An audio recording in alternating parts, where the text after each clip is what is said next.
सकाळचे 9 वाजलेले आहेत आणि अर्थातच वेळ झालेली आहे आज काय विशेषची। आज काय विशेष मध्ये तुम्हा सर्वांचं स्वागत। मात्र आज काय विशेष मध्ये आपण काय विशेष बघणार आहोत ते पाहूयात। दिवसभरात काय मोठ्या आणि महत्त्वाच्या घडामोडी घडणार आहे ते पाहूयात। त्यात पहिली बातमी जीबी सिंड्रोम संदर्भातली आहे, कारण पुण्यात जीबी सिंड्रोम या रुग्णांच्या संख्येत वाढ झालेली आहे। नेमका कशामुळे हा आजार होतोय तेही आपल्याला पाहायचंय आज काय विशेष मध्ये। दुसरी बातमी देखील तितकीच महत्त्वाची आहे, कारण ही बातमी एसटी संदर्भात आहे। एसटी दरात 15% वाढ झाली आहे। या संदर्भातलं सविस्तर वृत्त आपण आज काय विशेष मध्ये पाहूया।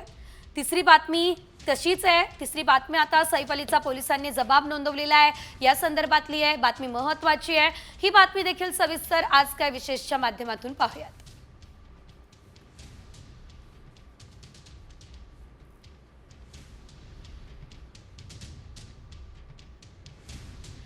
तर आज काय विशेष मध्ये पहिली विशेष बातमी टेन्शन वाढवणारी आहे। गुलियन-बॅरे सिंड्रोमने आता राज्याचं टेन्शन वाढवलंय। पुणे शहर, पिंपरी चिंचवड आणि ग्रामीण भागात जीबी सिंड्रोमच्या रुग्णांची संख्या 67 वर गेली असल्याचं बघायला मिळतंय। तर यापैकी 13 रुग्ण व्हेंटिलेटरवर आहे। काल दिवसभरात 4 रुग्णांची भर पडली आहे। दुसरीकडे पुणे महापालिकेच्या रुग्णालयांमध्ये जीबीएस रुग्णांवर उपचाराची सोय नाही आहे। यामुळे रुग्णांवर खासगी रुग्णालयांमध्ये उपचार होत आहे। खासगी रुग्णालयांमध्ये उपचारासाठी लाखोंचा खर्च येतोय। हा आजार बेसिकली पाण्यापासून पण होऊ शकतं, जे कारण रिसेंटली पुण्यात आहे असं आपल्याला ऐकून आहे। यामध्ये एक बॅक्टेरिया पाण्यामधून जर पेशंटच्या पोटात गेला तर सेम प्रॉब्लेम होऊ शकतो की आपली इम्युनिटी त्या बॅक्टेरियाला मारण्यासाठी जागृत होते आणि तीच इम्युनिटी आपल्या नसांवर ॲक्शन द्यायला लागते। हा आजार जरी डिटेक्ट झाला तरी सुद्धा ह्याला कम्प्लीट ट्रीटमेंट अवेलेबल आहे। पेशंटला ॲडमिट करून 5 दिवसाच्या इंजेक्शनचा कोर्स दिला जातो आणि मॅक्झिमम पेशंट्स इम्प्रूव्ह होतात। आणि यानंतरच इतर काही मोठ्या आणि महत्त्वाच्या अपडेट्स वेगवान स्वरूपात। मुंबई उच्च न्यायालयाचं मशिदींवरील बेकायदेशीर भोंग्यांबाबतच्या याचिकेवर सुनावणी करताना ऐतिहासिक निकाल दिलाय। आवाजाविरोधात तक्रार आल्यास पोलिसांनी दखल घ्यावी हे निर्देश न्यायालयानं दिले। पहिल्यांदा समज द्या तरी आवाज कमी नाही झाला तर दुसऱ्यांदा स्पीकर जप्त करा हे आदेश न्यायालयानं दिले। मोबाईल फोनच्या वेगवेगळ्या मॉडेल्सवरून भाड्यांबाबत भेदभाव करणाऱ्या प्रमुख ओला आणि उबरला सरकारने आता नोटीस बजावली असल्याचं बघायला मिळत आहे। एकाच गंतव्यस्थानावरती जाण्यासाठी ग्राहकाच्या अँड्रॉइड आणि ॲपल मोबाईलवर वेगवेगळे भाडे आकारले जातात।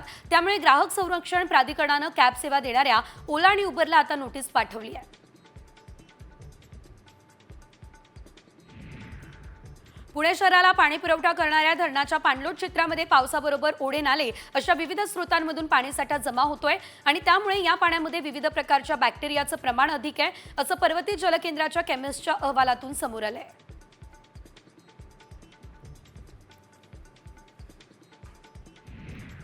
जोगेश्वरी विक्रोळी लिंक रस्ता रुंदीकरणाचा मार्ग मोकळा झाला। येत्या मार्च महिन्यात या कामाला सुरुवात केली जाईल। रुंदीकरणात अडथळा ठरणाऱ्या 56 बांधकामांवर कारवाई करण्याचा निर्णय पालिकेचा आहे। लवकरच त्या बांधकामांना नोटीस बजावली जाईल।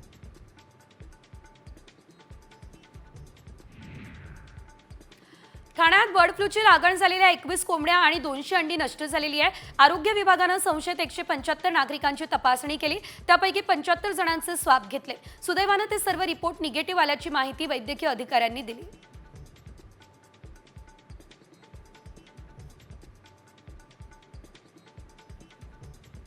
तिकडे जळगावमध्ये पुष्पक एक्सप्रेसच्या अपघातातील मृतांच्या नातेवाईकांनी घटनास्थळी टाहो फोडला। घटनास्थळी धार्मिक विधी करून मृतांना श्रद्धांजली दिली। या अपघातात 13 जणांचा मृत्यू झालाय, 40हून अधिक जण जखमी झाले।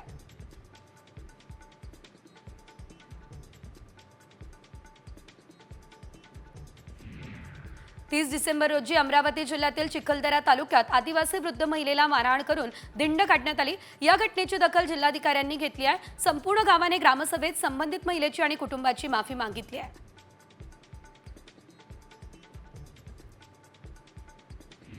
परळीच्या राजस्थानी मल्टीस्टेट कोऑपरेटिव्ह सोसायटीने पंढरपूरमधील 30 ठेवीदारांना 1 कोटींचा गंडा घातला।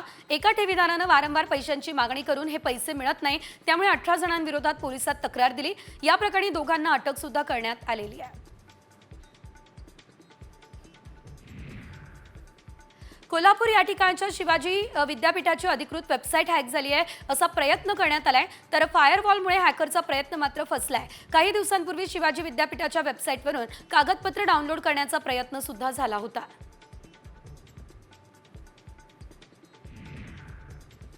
मुंबईमधील न्यायालयानं आता 7 वर्ष जुन्या चेक बाउन्स प्रकरणावर सुनावणी करताना राम गोपाल वर्मा यांना 3 महिन्यांचा तुरुंगवास आणि दंड ठोठावला.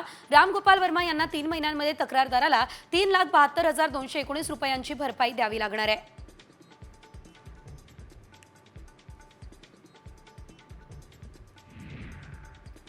मोठी बातमी, चाकू हल्ला प्रकरणी मुंबई पोलिसांनी अभिनेता सैफ अली खानचा जबाब नोंदवलाय.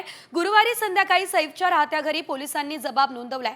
सैफच्या जबाबातून पोलिसांनी संपूर्ण माहिती घेतली आहे, घटनाक्रम जाणून घेतलेला आहे आणि आरोपी मोहम्मद शरीफुल विरोधात भक्कम केस उभी करण्यासाठी सैफचा जबाब महत्त्वपूर्ण मानला जातोय. याआधी करीना कपूरचा देखील वांद्रे पोलिसांनी जबाब नोंदवला होता आणि आता थेट सैफ अली खानचा जबाब नोंदवला गेलेला आहे. आपण पाहतोय 16 जानेवारीच्या रात्री करीनासोबत 11व्या मजल्यावरील बेडरूममध्ये मी होतो असं सैफचं म्हणणं आहे. नर्स एलियामा फिलिपच्या ओरडण्याचा आवाज आला. एलियानाच्या किंचाळण्याचा आवाज ऐकून जहांगीरच्या खोलीकडे धावलो. जहांगीरच्या खोलीत अनोळखी व्यक्ती मला दिसली. अनोळखी व्यक्तीला पकडण्याचा प्रयत्न केला. त्यानं पाठीवर मानेवर वार केले.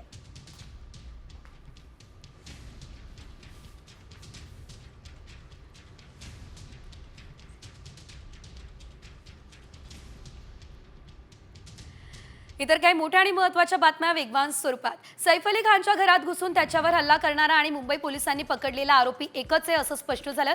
सैफच्या घरातून पोलिसांनी घेतलेले बुटांचे ठसे हे अटक केलेल्या बांगलादेशी मोहम्मद शरीफुल इस्लाम शहाजादच्या बुटांच्या ठशांशी जुळले आहेत.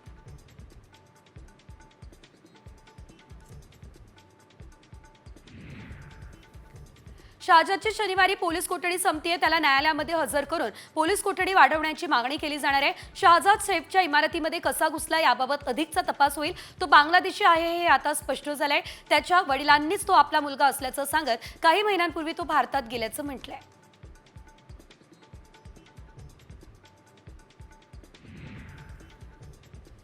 तर सैफवर चाकू हल्ला केल्याप्रकरणी बांगलादेशचा घुसखोर मोहम्मद शरीफुलला बेड्या ठोकल्या. मात्र आरोपी मोहम्मदच्या वडिलांनी एक धक्कादायक विधान केलं. सैफच्या इमारतीच्या सीसीटीव्हीमध्ये दिसणारा संशयित हा त्यांचा मुलगा नाही असा दावा एबीपी समूहाशी बोलताना त्यांनी केलाय.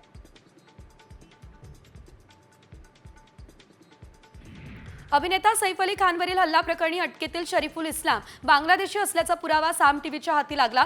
शरीफुलचं बांगलादेशी ओळखपत्र आणि ड्रायव्हिंग लायसन्स हे साम टीव्हीच्या हाती लागलं. याच ओळखपत्रावरून शरीफुल बांगलादेशी असल्याची ओळख पटली.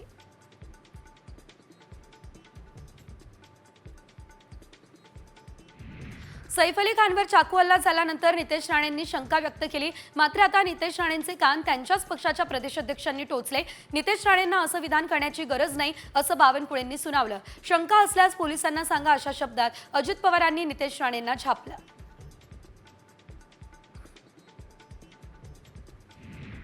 क्रीडा मंत्री दत्तात्रय भरणेंचा व्हॉलीबॉल खेळताना तोल गेलाय आणि ते जमिनीवर कोसळलंय. व्हॉलीबॉलच्या लोखंडी पोलवर त्यांचं डोकं आपटण्याची भीती होती. मात्र भरणेंनी लोखंडी पोलच्या आधी स्वतःला सावरलंय. मोठी दुर्घटना टळली आहे. मावळात इंदिरा कॉलेज ऑफ इंजिनिअरिंगच्या क्रीडा संकुलचं उद्घाटन भरणेंच्या हस्ते झालं. या दरम्यानच ही दुर्घटना घडली आहे.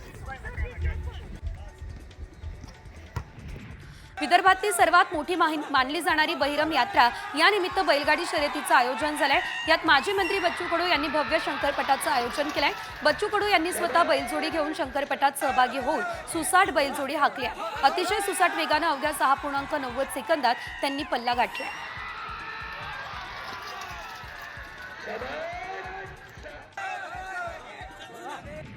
मनसेकडून पुण्यातील राष्ट्रीय आणि खासगी बँकांमध्ये मराठी भाषेचा वापर करण्यात यावा ही मागणी होते आहे. या संदर्भात मनसे पदाधिकाऱ्यांनी बँकेंना निवेदन दिलंय. तर याची अंमलबजावणी न केल्यास तीव्र आंदोलन करू हा इशारा सुद्धा देण्यात आलेला आहे.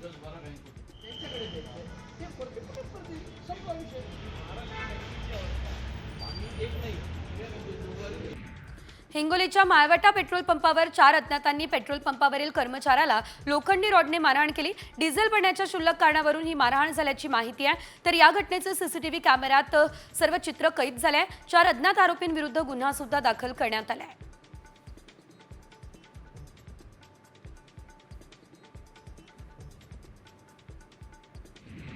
पैसे मागणाऱ्या तरुणाला बोलावून 4 ते 5 जणांनी बेदम मारहाण केल्याची घटना शिरपूरमध्ये घडली आहे। वारंवार पैसे मागत असल्याचा राग अनावर झाला आणि त्यानंतर संबंधितानं तरुणास एका ठिकाणी बोलावलं। यानंतर पैसे का मागतोय अशी विचारणा करत त्या तरुणास 4 ते 5 जणांनी एकत्र येत मारहाण केली। एका छाप्यात 2 बेड भरून नोटा जप्त करण्यात आल्या। बेडवर फक्त 500 आणि 200 रुपयांच्या नोटा दिसताय। पैसे मोजण्यासाठी मशीनचा वापर करण्यात आलाय। बिहारमधील शिक्षण विभागाच्या अधिकाऱ्यांच्या घरात हे घबाड सापडले।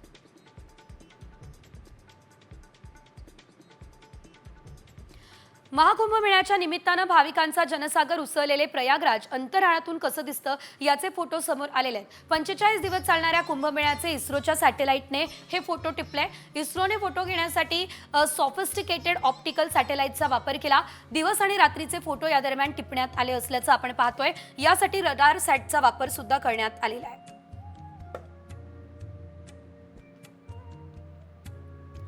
महाकुंभ मेळ्याच्या ऐतिहासिक सोहळ्यामध्ये सुप्रसिद्ध समाजसेविका आणि लेखिका सुधा मूर्ती या महाप्रसाद सेवेमध्ये सहभागी झाल्या आणि या सोहळ्यात लाखो भाविकांसाठी महाप्रसादाचं आयोजन झालं। सुधा मूर्तींनी स्वतः या सेवेत सहभागी होत निस्वार्थ भावनेने प्रसादाचं वाटप केलं असल्याचं आपल्याला पाहायला मिळत आहे।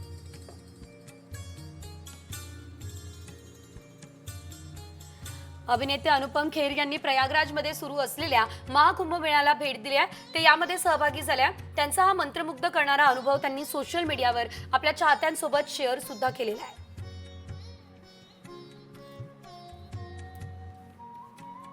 महाकुंभ 2025 दरम्यान प्रयागराजमध्ये एक अनोखी घटना घडली, जेव्हा रॉयल चॅलेंजर्स बंगळुरूच्या एका चाहत्यानं विजयासाठी खास पद्धतीने प्रार्थना केली। या चाहत्यानं प्रयागराजमधील त्रिवेणी संगम या ठिकाणी गंगा नदीच्या पवित्र पाण्यात त्याची आरसीबी जर्सी बुडवली।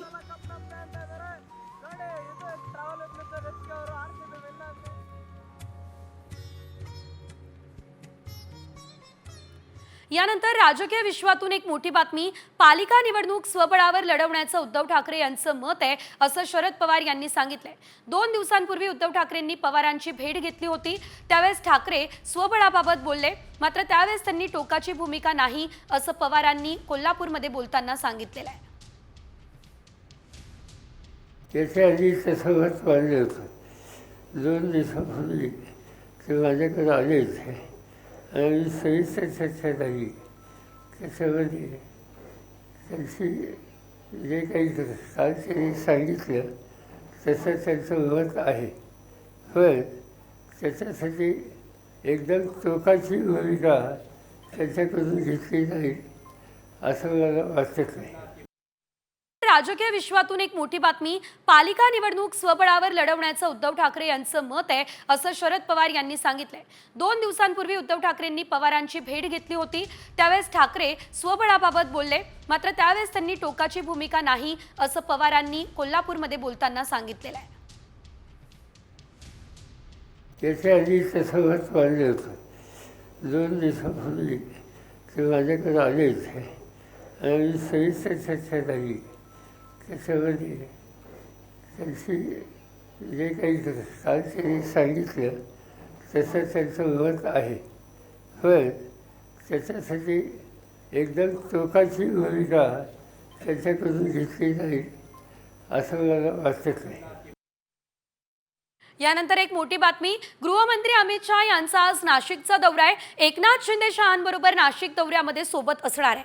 नाशिक रायगड पालकमंत्री पदाचा तिढा या दरम्यान सुटणार का हे बघणं देखील महत्त्वाचं असणार आहे।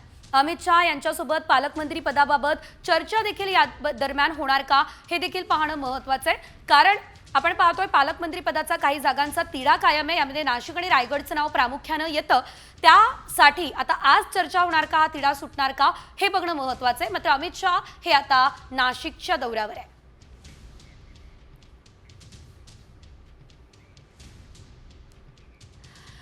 आणि यानंतर इतर काही मोठ्या आणि महत्त्वाच्या अपडेट्स बघूयात, खास करून राजकीय विश्वातल्या न्यूज पॉइंट 20 मध्ये. उद्धव ठाकरेंनी महापालिकेच्या निवडणुका एकटं लढण्याचे संकेत दिले. सगळ्यांशी बोलतोय, मुंबईसह नाशिक नंतर सगळ्यांशी बोलून झालंय. सगळ्यांचं मत एकटं लढा असे. ज्या दिवशी तुमची तयारी झाली हे खात्री पटेल त्या दिवशी कार्यकर्त्यांच्या मनाप्रमाणे निर्णय घेणार असंही ठाकरे म्हणाले. उद्धव ठाकरेंनी केंद्रीय गृहमंत्री अमित शहांवर टीका केली आहे. जखमी वाघ काय असो ते भविष्यात दिसेल. औरंगजेबाला झुकवलं तिथे अमित शहा किस छाड की पत्ती है असं म्हणत उद्धव ठाकरे यांनी आता शहांवर हल्लाबोल केलाय. शहांनी सांगावं तुमचं हिंदुत्ववादाची व्याख्या काय आहे, हा सवाल ठाकरेंनी केलाय.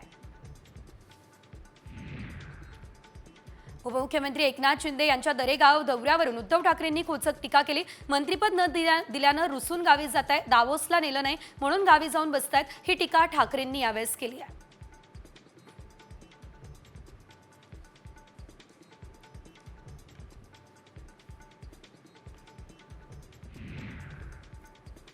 वेळ येणार तेव्हा मी एकटा लढल्याशिवाय राहणार नाही हे विधान करून उद्धव ठाकरेंनी स्वबळाचे संकेत दिले असल्याचं बघायला मिळतंय. ठाकरेंच्या दाव्याचा शिंदेंनी आता खरपूस समाचार घेतलाय. स्वबळावर लढण्यासाठी मनगटात ताकद लागते हा तोला यावेळेस एकनाथ शिंदेंनी उद्धव ठाकरेंना लगावलाय.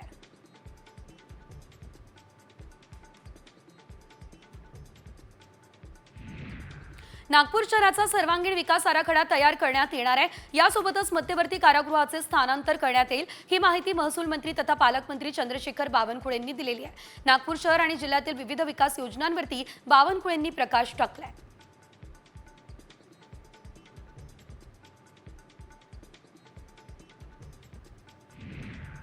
महसूल प्रशासनाचे कामकाज आणखी गतीने व्हावे यासाठी राज्यातील सर्व मोठ्या जिल्ह्यांमध्ये 2 अतिरिक्त जिल्हाधिकारी कार्यालय निर्माण करण्यात येतील. त्यासाठी महसूल मंत्री चंद्रशेखर बावनकुळेंनी तातडीने प्रस्ताव तयार करण्याच्या सूचना राज्यातील सर्व विभागीय महसूल आयुक्तांना दिल्या आहेत.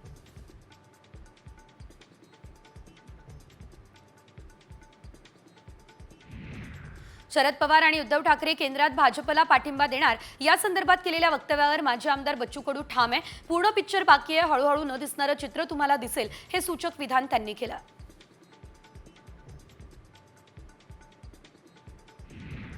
ज्या नेत्यांनी माझ्यावर आरोप केले त्याच नेत्याने मुख्यमंत्री देवेंद्र फडणवीसांसोबत चर्चा केली आहे, हा दावा मंत्री उदय सामंतांनी केलाय. संजय राऊत किंवा वडेट्टीवार यांच्यापैकी एकाने आमच्याकडे येण्याचे प्रयत्न केले असं देखील सामंत म्हणाले.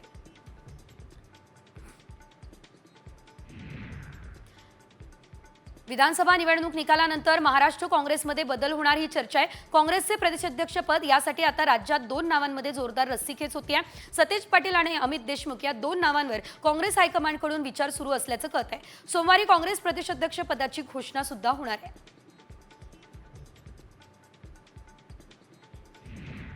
उद्धव ठाकरे पुढच्या महिन्यात दिल्लीला जाणार अशी माहिती आहे. अर्थसंकल्पीय अधिवेशन काळात ठाकरे खासदारांची बैठक घेणार आहे. ठाकरे इंडिया आघाडीच्या नेत्यांना देखील भेटण्याची शक्यता आहे.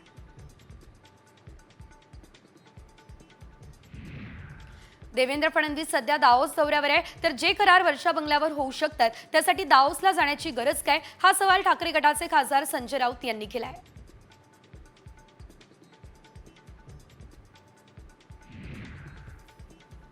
राज्यात नवीन जिल्हे करण्याचा कोणताच प्रस्ताव सरकारकडे नाही, ही माहिती चंद्रशेखर बावनकुळेंनी दिली. पुढील जनगणनेनंतरच नव्या जिल्ह्यांचा निर्णय घेतला जाईल. तोपर्यंत काही ठिकाणी अप्पर जिल्हाधिकारी कार्यालय स्थापन करण्याची शक्यता आहे असंही बावनकुळे म्हणाले.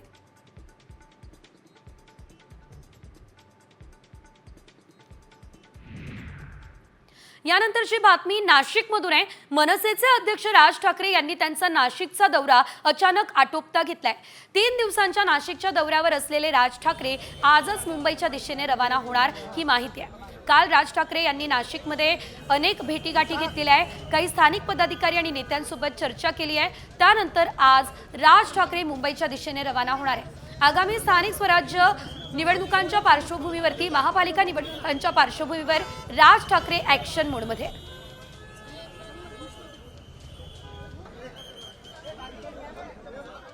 पुन्हा एकदा वेध घेऊयात वेगवान बातम्यांचा. अजित पवार आणि शरद पवार यांच्यामध्ये बंद दाराआड चर्चा काल झाली. पुण्यात वसंतदादा सहकारी साखर कारखान्याचा कार्यक्रम होता आणि हा कार्यक्रम संपल्यानंतर सर्व नेते जेवायला गेले. मात्र अजित पवार यांनी थेट शरद पवार यांचं ऑफिस गाठलं. दोघांमध्ये 10 मिनिट चर्चा झाली. यावेळेस केबिनमध्ये केवळ अजित पवार आणि शरद पवार हे दोघेच उपस्थित होते. मात्र अजित पवार आणि शरद पवारांनी शेजारी मंचावर बसणं टाळलं. वसंतदादा साखर कारखाना पुरस्कार सोहळ्यात दोघेही एकाच व्यासपीठावर होते. कार्यक्रम सुरू होण्याआधी दोघांसाठी अगदी शेजारी शेजारी खुर्च्या लावल्या. अजित पवार आणि शरद पवारांच्या मधल्या खुर्चीवर सहकार मंत्री बाबासाहेब पाटील हे बसले. रायगडमध्ये ठाकरेंच्या सेनेला मोठा धक्का बसला. महाडमधील स्नेहल जगताप भाजपच्या वाटेवर असल्याची चर्चा आहे. स्नेहल जगताप या माजी आमदार माणिकराव जगताप यांच्या कन्या आहे. त्यांनी विधानसभा निवडणूक ठाकरे सेनेकडून लढवली.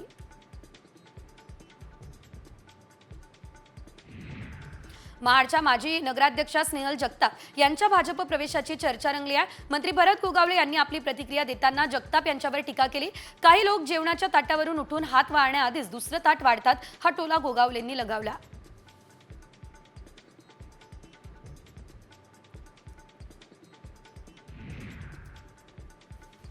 शालेय पोषण आहारासाठी वापरल्या जाणाऱ्या तांदळात उंदराच्या लेंड्या आढळल्या आहे. सांगोला तालुक्यातील कमलापूर या ठिकाणचा हा प्रकार आहे. ग्रामस्थांमुळे हा प्रकार समोर आलेला आहे. या घटनेनंतर गट शिक्षणाधिकाऱ्यांनी पोषण आहाराचं गोडाऊन सील केलं आहे.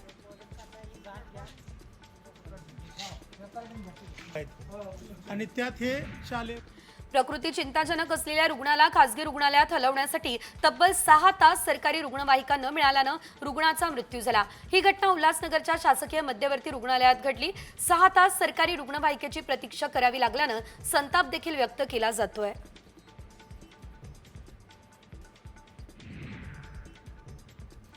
नाशिकमध्ये गेल्या अनेक दिवसांपासून चांगली थंडी पडली आहे. दरम्यान आता यामुळेच नाशिक रोड या ठिकाणी जलतरण तलावात नियमित पोहायला येणाऱ्या जलतरण प्रेमींची गर्दी थंडीमुळे ओसरल्याचं चित्र आहे.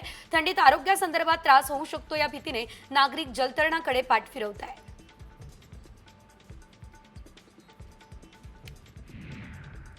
आर्थिक दुर्बलतेमुळे अनेक विद्यार्थ्यांना सीबीएसईसाठी प्रवेश घेता येत नाहीये. मात्र आता शिक्षण विभागाकडून वाकड परिसरात सीबीएसई शाळा सुरू होणार आहे आणि सध्या या 6 मजली इमारतीचं काम अंतिम टप्प्यात आलंय. आगामी शैक्षणिक वर्षात शाळा सुरू होणं अपेक्षित आहे.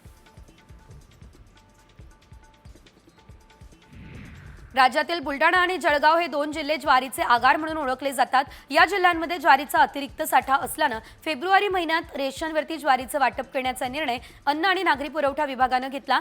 जिल्ह्यात 3288 मेट्रिक टन ज्वारीचं वाटप होणार आहे.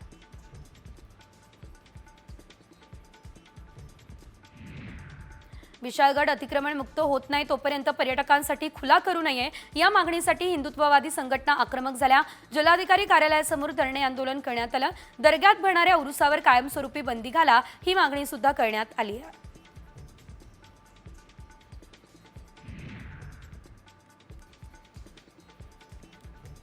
नांदेडमध्ये 2 गावांमधून पैनगंगा नदी वाहताना दिसते. मात्र या नदीवर पूल नसल्यानं नदी पार करण्यासाठी जीवघेणा प्रवास करावा लागतो. या ठिकाणी पुलास मंजुरी देण्यात आली आहे, पण प्रशासनाच्या हलगर्जीपणामुळे पुलाचं काम रखडलंय. नदी पार करण्यासाठी गावकरी लाकडी तराफ्याच्या सहाय्यानं धोकादायक प्रवास करताना दिसत आहेत.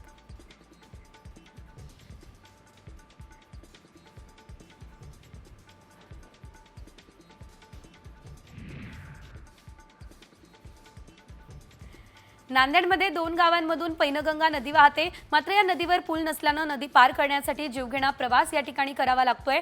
या ठिकाणी पुलास मंजुरी देण्यात आली आहे, पण प्रशासनाच्या हलगर्जीपणामुळे पुलाचं काम रखडलं. नदी पार करण्यासाठी गावकरी लाकडी तराफ्याच्या सहाय्यानं धोकादायक प्रवास करताना दिसत आहेत.